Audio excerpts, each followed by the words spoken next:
Hello, everybody. Welcome into another edition of Head Coach U. I am Bryan Fischer, joined as always by former BYU and Virginia head coach Bronco Mendenhall. Bronco, how are you? I'm well, Bryan. How are you doing? I am not doing too bad, and I know everybody's used to having guests on the podcast the last couple of weeks. Don't worry, we have some great ones coming up, but did want to kind of use this time on the calendar, take a little bit of a break from talking with everybody, get back into some of your philosophies, especially nowadays, because it is that most wonderful time of the year, at least for those of us certainly sitting at home or covering a lot of these games. It's bowl season. We wanted to talk a little bit about that right now, and I'm kind of curious from your perspective. I'll start you out with this. What was your favorite bowl memory? You went to 14 of them. You won 7 of them. So some memorable games that you were actually involved in. I'm kind of curious, top of the mind for you in terms of those postseason bowl games. Wow, that's a tough question. There are so many. I think that there might be 2, and this has been similar to maybe my life and my career at this point. Even though there's been a large time span, there's only a significant number of truly vivid memories that are lasting, which is really strange how that works. It's as if our life is condensed into a 5-second or 10-second highlight reel, even though there's all this volume. I remember at Brigham Young University early on, as we were having quite a bit of success. There was a stretch there where we were 11-2, 11-2, 10-3, 11-2. And we played at that point Oregon. And we played Oregon in the Las Vegas Bowl. I think we might have gone to 5 or 6 Las Vegas Bowls in a row. In fact, 5 in a row. I had to look it up, which I guess was part of the tie-ins there. Then in the Mountain West, you kind of had your destination picked for you. But interesting that you guys got stuck there. But go ahead. And I didn't view it as being stuck. It was a great experience. My kids, though, were young, and they used to ask, are we going to Christmas this year? So they didn't actually associate Christmas with being home and Santa Claus and the tree. And they actually thought Christmas was going to play a football game like that. So we had to work a long time to reconstruct what Christmas really looked like. Anyway, we played Oregon one year, and this was the last year, or ended up being the last year, of Mike Bellotti, their head coach. And we won the game. I believe it was 38-8 or 30-8. And I remember feeling a breakthrough and a pivotal moment in BYU's resurgence at that time, even though it might have been year 4 or 5 or 6 in my tenure, right? There are metrics and tipping points along the way where you can feel maybe all the work and turning the flywheel eventually gains momentum, and you feel it almost kick into gear. And after the game, as I was looking at friends and family from the podium and, all the things that happened after the game, I saw individual faces almost in slow motion in this context of, yeah, this is a pivotal moment in this program's career, or this program's reconstruction. And then I would say similarly at the University of Virginia, and these are the 2 most vivid at this point, at UVA in our 3rd season, we were in Charlotte and playing South Carolina. And we had just returned to postseason play the year before. And this ended up being a shutout victory for UVA over South Carolina. And that wasn't a stretch. If you put it in context, UVA hadn't been ultimately what we accomplished there and hadn't qualified for 5 straight bowls in 5 straight years in over 22 years. And so that was just year 2 of this new cycle we were creating. There's one thing to be invited to a game. There's another thing to show up and play well. That's another mark of maturity within the program. And that was just in year 3 at Virginia. And so I'd liken that to kind of a pivotal and breakthrough moment to what I experienced at Brigham Young. And you never know when those moments are coming. You're always hopeful. But I felt at the same time that was happening. And sure enough, the following year, we were in the Orange Bowl at UVA. And so there are moments that sometimes you sense during the season. But what I found is more often than not, it's the last game of the previous season, which is your bowl game.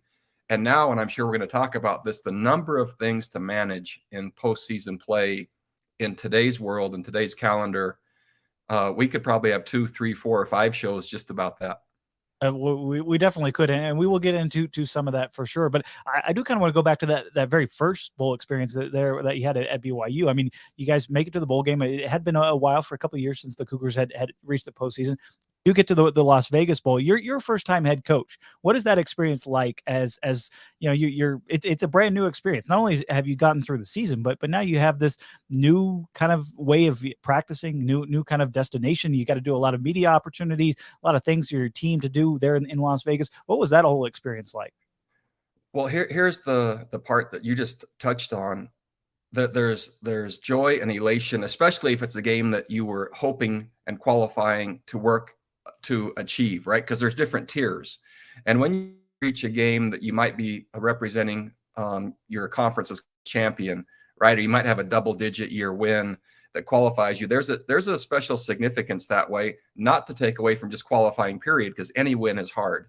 And anyone that discounts qualifying for a bowl game in today's world of college football, they just really don't grasp how hard it is to win. So here, as a first-time head coach, it was all new. And I looked to the policy manual, which I still have to this day. I update it every single day as a head coach through 17 years.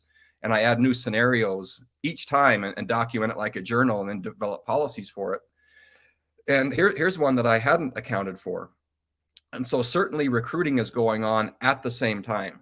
So your existing team, especially in the early bowl games, they're in finals. So this is the backdrop and amateur sport against higher education, right? Those things are happening. That's first and foremost what these kids are supposed to do, which means, especially in finals week, there's more class conflicts. So the first challenge was how many of my players are available to practice and when and at what time. And so here's this routine that you have the entire year. And even though it was early in the morning for us, there were some finals don't always match the class offering time. And so some of those, and what if, let's say 11 of your starters aren't available on a given day for practice? So the practice model per week was whack-a-mole-ish, where you're trying to communicate and look at the players you have available after this whole season to get them ready for a culminative and cumulative experience, but you're not able to practice at the same time in the same rhythm and the same cadence with the same players to prepare while finals were going on. Now at BYU, this is something else that was really interesting. Up to 40 players per year were married. Usually 30 to 40 was kind of the range that I was coaching around the team. But the breaks in between semesters were engagement and marriage times. And so what I found early on too was at BYU, there were honeymoons that were corresponding with bowl games. So players are getting married at the end of the semester, and the bowl game experience ended up being the first trip where husband and wife were now together while we're going to play a football game. And that was an amazing experience. At the same time, right, you're managing your roster, and you'd like to get as much young player work, what we call developmental practices, as possible. However, during that time, the coaches are recruiting and looking to staff the new team when really the players need the one-on-one coaching the most. So you sometimes have a skeleton staff for a developmental practice, which needs the most individual attention, which then ends up really not being the most productive way to do it anyway. And this is all because of time constraints, and especially with the early bowl game. And then you're looking at the older part of your roster and seeing how healthy they are, how motivated they are. It's been a long season, and how much break do they need? And what level of break? Is it lifting and running only? Is it just a complete 3 or 4 days just to get away? And so you're making all those assessments in real time while the approaching deadline of the game is coming as a first-time head coach. And so I have a much better idea now, but I wasn't aware early on of all the variables that were going to be coming my way at that time. And then based on, again, the timing of the game, grade reports come in. And sometimes there are surprises where maybe a player hadn't done as well as he expected, or maybe didn't pass a class that he needed to be eligible, which then all of a sudden changes your roster management. And lastly, I know I've gone through a lot already. Assistant coaches at that time are making decisions as they're being suited by other staffs. Head coaches are involved in searches. And this is where the beginning of this process, I think, really started, where head coaches were leaving their programs before their bowl game, which really signified or really made it very clear at that point how important that bowl game was to the program. If the head coach was not going to be there and was going to leave, or if assistant coaches were going to leave, now the transfer portal's there where you're not sure you'll have even your same team as your coaches go off to recruit. Current members of your own team might be leaving. And so really what it's turned into now, and a really long-winded answer to your question, is what team you're playing the bowl game with and under what conditions really does not resemble in any way, shape, or form by rule. Now, there are exceptions of what that team looked like going through the year. And so that's kind of the new twist. And as a solution, the NFL is really clear on who can contact a coach and at what time. And a lot of times it has to be 3 days after their last game. And there's different sub points for playoffs, etc. The college calendar is getting really challenging, and with the 12-team playoff, it's going to be even more challenging. But these windows of when communication can happen, I sure like the idea of a coach and coaching staff and players playing from beginning to end, and then without restricting any access to what their movements might be, just making that window as much as possible. And I already know the challenges was we had Todd Berry on last week and trying to make it a 1 semester game. But really, there's a lot of life lessons here that are really challenging when there's still work to be done, and a finish line to be met, and leaders, player and coach leaders, then are not with their team to finish. And so somewhere in there, I think there's a moral dilemma that has to be constructed, and processes and design elements to maybe address that. Yeah, I mean, I think we see it pretty much every coaching cycle nowadays. You know, kind of after the Bulls are announced, you'll see the quickness of guys getting hired, and basically there's no time to kind of inform their team or have those team meetings to let them know. And you'll see it probably every cycle. It seems like there's a media story where so and so just kind of texted the team, and that does kind of feel like where we're at in terms of the calendar. There's no way texting the team is appropriate, right? These are relationships. These are young people that you're working day in and day out to help, mentor, guide, and develop. And I remember wrestling with that decision. When I chose to leave Brigham Young, we still had a game left, at the Las Vegas Bowl against Utah, which at that point, the game wasn't being played yearly, but who would have guessed that, we would match up in the bowl game. And I told the team, right, that I was leaving to take another job, but that I wanted to stay to coach that game. And so there's this delicate balance of transparency. And I realized also they were going to have to allow me to coach him at that point, because that's a hard message to share with a team that you care about. And I've been with them 11 years. And there's mixed feelings, right? There are players that just would assume to have you gone if you've made your decision. There are others that are reconciling and they want to be with you as long as possible, but they know it's not the same. There are others that are kind of mature enough to see all the things that play into that, and that the head coach is trying to do his best, not only to finish with his existing team, but be as loyal as possible to the new team that's hiring him. And so each leader has to wrestle with that. But I remember the looks on the faces of my team and the scope and scale of responses. And there were those that were fiercely angry. There were those that were so sad. There were others that were just kind of stunned, and then everything in between. And so if you put that into play, even for a position coach, or an offensive or defensive coordinator that has great relationships with their team. So this happens subunits by position or side of the ball.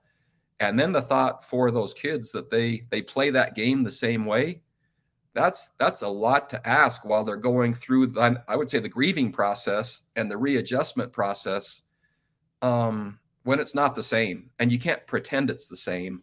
And so when you see practices being slightly different in the energy and effort and intent, it's hard not to be empathetic. And it's hard also to be empathetic because you want to help the team prepare to give them their best gift possible to close out that whole era. And then there's a lot to that. And so all that's happening now is, as you said, the coaches cycle, that was a huge part of it. Well, now with the portal, what the coaches are getting a glimpse of is what that feels like on the other end when key players are now leaving before a bowl game or choosing not to play in a bowl game. And I'm not sure, and there'll be plenty of arguments, and sometimes my colleagues don't like me to say this, but I believe it's the same feeling of loss for a coach losing an amazing player to another program prior to a bowl game or leaving the program as it is for a young person to lose a leader, mentor, friend, advisor in the same context. And so to me, the calendar right now really makes the bowl season more challenging and in a very unique way. Well, I mean, speaking of Las Vegas, well, we're kind of seeing that a little bit. Florida's, lost their quarterback to the NFL. They had a bunch of players transfer. So, that Florida team that Billy Napier has is much different going into that game than he actually had during the season. And that's pretty much the case across the board nowadays, and probably a contributing factor there in terms of some of the crazy results. I guess we could say in terms of, this team has won 9 games, but they end up getting upset by somebody that's 6-6. We're seeing that more and more. But I do want to kind of go back to one of your earlier points there, just in terms of those practices. I know how much head coaches value that time, especially with their freshmen, sophomores, maybe guys that did not get into the games as much as they would have liked to. How valuable and what do you ultimately like to focus on in terms of those early practices with those younger guys to kind of help lead into that next season? Other than spring practice, which is my favorite time of player, I'll take that back. The off season is my favorite time. The off season meaning the winter semester, which isn't off, but it's just focused on lifting and running and conditioning and culture. That's my favorite time. Spring practice is my second favorite time. My third favorite time is not the fall. My third favorite time is this window of practice before the bowl game with younger players. I love player development. I love seeing people become and grow and develop. And so many times we would, the older players would not be practicing. They would just be lifting or /running during practice, a developmental practice for the younger roster. And the younger roster doesn't mean just younger players. It could mean players that were in the 2 deep, but the player in front of them was playing so many significant snaps that even as a backup, they weren't getting, quite frankly, the game reps. And so anyway, we worked really hard to construct those practices with the staff that we could put together while recruiting was going on, to ensure that the growth was happening. And the magic that comes with that by working so hard to be bowl eligible is that your program can advance at a more rapid pace than the schools that don't qualify. And so we were able to make clearer assessments of where our team for the future would be after those developmental practices and what our recruiting needs might be or the time frame a given player might need to when he's really going to contribute. So sometimes in those bowl practices, we'd say next year he will be the starter and will totally be ready based on what we've seen. Or he might say he's 1 year away, right? And so then we would work to try to staff that without that small window of developmental practices. And it could be small or large based on when you're practicing. And the NCAA in this part does a nice job because they limit the number of practice days you have. They make that a common, right? So there's no extra advantage by when your bowl game is. That process, though, right, every person wants to be wanted and needed. And so many times the players that might be younger or down farther on the depth chart, while you work hard as a coach to give individual attention to everyone and under this idea that everybody is somebody, right, and making them feel that way, it was so much fun to see them smile and listen and just soak up any individual attention you could give them in the context of the rest of the team going on about their academic and conditioning work and your whole practice structure. And they knew it was designed to help them. And gratitude. They were grateful and appreciative. And you could see just simply through praise and attention and high expectations, they were becoming someone they weren't in a pretty short amount of time. And that's I loved that part of it more so than even getting on the plane and heading to the destination. I loved that part leading up to it. And one thing that we quite frankly didn't address, and this is unique as well, and other head coaches I'm sure can feel this way. So when you go to the bowl game, the families of the coaches go with you. And so the coaches' wives go, but also their children go.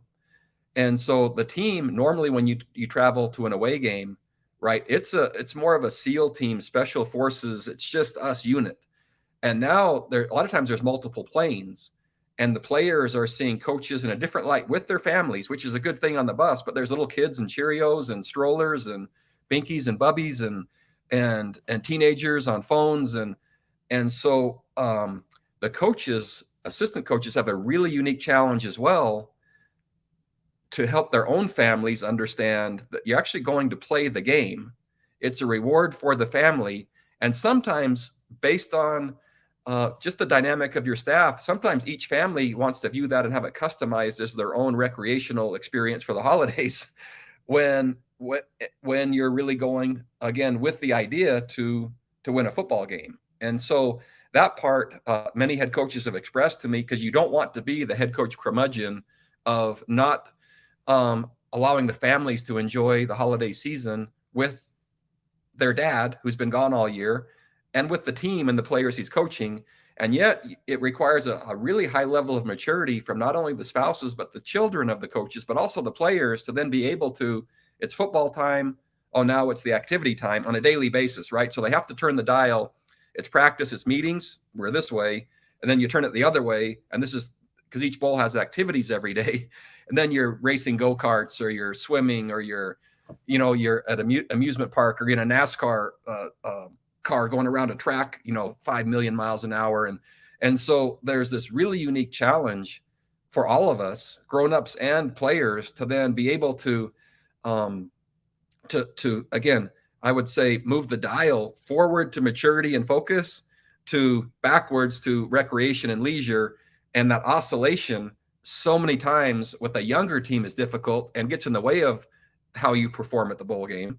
And sometimes decisions that are made while you're there, that those young people have to be sent home because they weren't able to switch back and forth, or they weren't able to keep it within the bounds of what the rules of engagement were.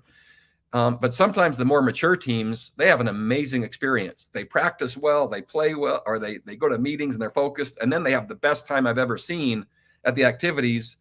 But then the player leaders, they get them right back to being focused when they need to. And I found that wasn't only difficult for younger people, meaning the players, but I saw families struggle with that, trying to have their dad in that context of which role is he in now, and like, can we really have fun now during the activity, or is he the stern, like which dad is this? And so that's another sub dynamic that was going on. It's funny you mentioned that. I know I was covering one of the semifinals one time, and I think Clemson took a 7:47. They had so many families and whatnot coming, and that's a major game. You would think they would, Dabo would want to kind of eliminate distractions, but everybody on board to a lot of those activities. But you also mentioned it earlier. I mean, this especially those early games, they are coming at a crucial time in terms of recruiting. You don't get too many opportunities to kind of get out there and it's not only see recruits, but bring them on campus for official visits, sometimes unofficial visits. What is that like, kind of not only managing, yes, you have to play a game, but it's also a critical time, especially given the early signing period nowadays, to, hey, we've still got to recruit. I talked to a coach yesterday, and I just kind of laughed, and I said, what are you doing? Just laying around? Because I knew what was going on. And so, right, they had recruits coming on grounds for a weekend while they had started bowl practices. And they were managing their own roster in terms of the portal, with quite frankly, tampering happening, which we have to get a handle on that in college football because it's not being regulated very well. So players on their own team trying to decide to stay or to leave. So the coaches are managing that, as well as managing potential players that are coming in on the visit to make sure they get enough attention, and then coaching their team during practice at the same time. And by the way, this particular coach was being sought after by another program as a candidate to move up from possibly either position to coordinator or coordinator to head coach. So all that's happening at the same time. And by the way, at home, those families of the coaches are expecting a great Christmas and a dad to be the dad. And so, yeah, the recruiting part of it, the individual attention prospects coming in is vital. However, choices have to be made, and your own roster still has to come first, right? It seems to me, just morally, they have to come first by what they've demonstrated. And so when you think about that, if your own roster needs, when the recruits come in at a moment when your own roster or your own position group needs all kinds of attention, the chance then that the recruit has a great experience is less than likely. And then what if at home there are challenges with your own children as they grow and mature through junior high or high school, and the dad and mom are working to do that as well. And pretty soon there comes this, you're doing a lot of things not very well. And I heard a great talk one time that was labeled good, better, best. And I think all of us as leaders at that time, you then have to prioritize what is the best thing I could do right now, because all these things are good, right? Then what's the better thing I could do? And then what's the good thing I could do? And sometimes it just doesn't work out how you'd hope. And again, the bowl season against the academic calendar, and especially the early games, but now the transfer portal and the early signing date, right? It's created this perfect storm. Paul Gustafson is a mentor of mine, and he has this principle that says organizations are perfectly designed for the results they get. So our calendar currently in college football versus the bowl season is then creating this storm. And again, the ideal to me would be after the last game is played by every team, right? Then the portal opens, then coaches can change jobs, et cetera, et cetera. And I already know the downside against that, meaning how long that might take, or maybe having to start the season earlier. But until then, what you and I are talking about, I think is just what it's like to manage the existing calendar as it is. Well, speaking of the calendar, we did have Todd Berry on last week. We discussed a little bit of that. We might get some clarity, at least a little bit, after the NCAA convention there in January. Some changes, especially in terms of recruiting days and all that. So maybe that will bring a little bit more of structure to a little bit of the chaos that we experience at the end of the season. But hey, it's going to change again with that college football playoff in terms of the dates and everything compacting. So it is a lot to manage. And you mentioned the transfer portal. How big of an impact has that just been in terms of you're basically not only recruiting guys to come to school from out of high school, but it is a massive operation now for a lot of these coaches to not only keep their teams kind of in the fold for these games, but also say, hey, you know what, I have a spot for an extra wide receiver. I need a left tackle. You're also managing the transfer portal. I would imagine that is just the additional layer that is complicating everything right now. It is. And here's the next part. That timing and urgency is the tip of the spear and the priority over everything else. And quite frankly, and I'm going to say this bluntly, the development of programs is really a thing of the past. This now becomes, in college football, what will my team look like in 2023? And really hardly anyone is looking beyond that. And so the portal now and this new era is really having teams focus on 1 year at a time, one need at a time. And that's a little bit exaggerated the way I presented it, because there are still high school recruiting and some succession planning still being considered. But that is secondary to the individual needs to make sure you play well the following year. And with the money that we're making as head coaches and the time frame and the expectations that creates, if you're not successful within 2.5 years of taking over a program, the chance that you remain is quite frankly not going to happen. And so back to your point of the portal, and here's what's happening. Players, the number one reason in my experience that they leave to go from one place to another is to gain an increased role on the field, right? They want to play more or be used differently or to add more value. Very seldom are they leaving because they're disgruntled with a coach or disgruntled with the program. It simply is they want an increased role. When coaches leave, they usually go from a position coach to a coordinator or a coordinator to head coach. They're doing the same thing, right? They're leaving to increase roles. So what's happening now is those players want to arrive at their new program prior to the beginning of the winter semester. And so what's happening now as another thing back to these bowl challenges or bowl opportunities. And by the way, the bowl season is great. I'm presenting it with the challenges, but it's an amazing and exciting and wonderful time. And you have to try to keep that in context while all this is going on, because you've worked so hard to get there.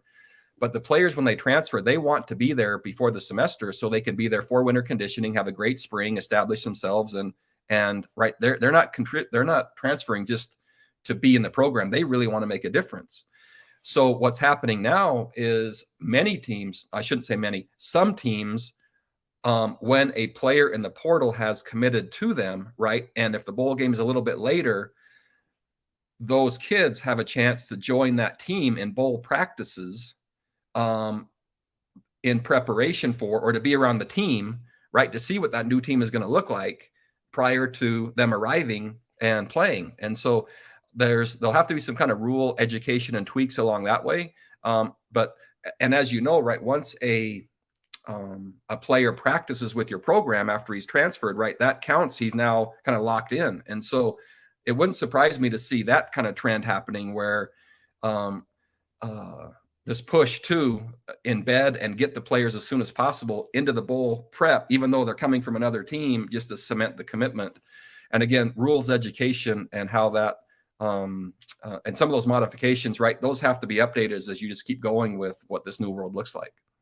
Well, it is a good experience. So I do think that is worth re-emphasizing, just because I think for whether you're a bowl director out there, whether you're a fan that gets to attend places that you typically don't have, or even if you're just watching at home, you typically get some matchups that you don't get in the regular season, whether they're big names or kind of even for some of the smaller bowls. But you did end up there at Virginia. You made an Orange Bowl, and that's one of the New Year's Six. That is one of the very prestigious, one of the very first bowl games around. I'm curious, was that experience kind of different from your normal typical bowl games that you would have kind of before Christmas? Wow. There's two parts to that. Yes and no. The amount of time that you're practicing and your scheduling and your player management and program management is different, because the New Year's Six game is different than the games that will be played this next weekend, I think starting the 16th, right there. That's a much faster cadence. And even though there's similar things to manage, you don't have to manage them as long. When you play in a New Year's Six game, that cadence and some challenges, then possibly even your team goes home for a while, and possibly they get Christmas at home and then they come back. There's other decisions to be made, and relying on your player leaders to help you with input as to the hearts and minds of the team and where that is. And also, you're working hard to manage parents at the time of the holiday season. Because what family doesn't want their son with them? And so those are unique challenges. However, the magnitude, so the thing that the Orange Bowl or the New Year's Six or different bowls do that some are better than others are really, they make your team and your staff and your program feel special. And that they are special because they qualified for this game. They've worked so hard, and some of the bowl games do such a nice job of reinforcing the work that it's taken, how glad they are that you're there, and then the fans showing appreciation and quite frankly planning and so excited to leave for the holidays to go to watch their team play a football game is a magical thing. And I remember standing sometimes when you're introduced as the head coach of a new program, they parade you out at the basketball game on the wood, and you get the microphone and you're supposed to say something of impact, right? And I remember my first year saying, don't make any plans for the holidays from this point on. And my first year, I did not live up to that promise. The other years at UVA, we did. That was the only one in my whole career that we didn't. But I love the thought that the families can look forward to where are we going this year. It'll be fun to see who we match up against and what destination we get to go this year. So I think for the players, that's really fun, even though there's always a destination for the champion. That's where you want to go. But then there's these other options, and the fans, there becomes an intrigue that builds up to the announcement day of when you're going to play and who you're going to play. And it's really, really fun for an entire community. And to say that doesn't lift a community through football would be an understatement. It elevates a community through excitement, and it unifies and galvanizes. And you see, based on how far away, you'll see cars going down the road, passing your buses. You see people in the airport, at the hotel, and you're unified because of a similar cause or colors. And that's really fun. It definitely is, and certainly fun for the experience, just for everybody involved. But I'm kind of curious from the head coach's perspective. You're doing a press conference pretty much every day. You got coordinators sometimes that tend to not speak during the season, kind of forced to speak a little bit at times during not only the New Year's Six games, but some of that you have just the demands. You're probably shaking hands with boosters a little bit more during some of these road trips. What is that experience like from a head coach, and just in terms of the demands that you might have versus, say, even a normal game? I look back and I saw someone sent me a press conference that I did when I was at the Orange Bowl, and I looked terrible. I mean, I looked like I had just been, I looked bad. And I told Holly, how long did I look like this? And she just said the whole time we were there. And I felt terrible. But I remember in most cases, when you walk onto the field on game day and you see the other coach, you both smile and kind of shake your heads, and you shake hands and saying, I'm so glad we're at the game. I mean, there's this sense of relief even before you've played the game that you just made it to to the game because of just what you said, all these other things that are kind of not football related, however, but are important, right? To promote your program, to promote your players, to be the ambassador for your program, to try to share a message that really will impact people and help. And so it isn't a complaint. It just is an additional component that comes with this season. And until I saw myself, I just was like, wait, who is that? And it takes its toll. The coach. So one story, just to share quickly. We were playing, and I can't even remember the opponent. Oh, yes, I can. It was Jeff Tedford at Cal, and this is when I first became the coach at BYU, and he comes across the field to start the game, and he's kind of shaking his head, and I'm shaking my head because the number of players with children at BYU was significant, and then we had a few that their honeymoons were happening, and so I was kind of managing that, and that was in my space. Well, the hotel they're staying at in Las Vegas ends up, I think there's a Victoria's Secret fashion show happening, and his players are at that hotel, and he was just shaking his head as to what managing that had been like. And so I was coming from managing kids and strollers and honeymoons, and he was coming from a fashion show of lingerie models, basically. And we're talking before the game. I don't remember much about the game other than we fell short in a 2-minute drive. I remember that, but I remember the conversation before, and who would have guessed, right? But that's what we were talking about. You know, when the cameras show you before the game and the two coaches are talking, we're like, wow, who would have known that that's what this one was going to be like? If lingerie models and strollers does not sum up the postseason bowl experience, I don't know what will. But before we get you out of here, I know we were discussing a little bit before we kind of jumped on it and hit the record button. But you were part of kind of 2 years where you didn't get to play in a bowl. You guys qualified, but you didn't end up going because of COVID. What was that experience like? Because I know everybody felt it was such a difficult time, nowadays to play, during that period in college football, and I would imagine it was a blow, but you can also kind of understand why it ended up happening.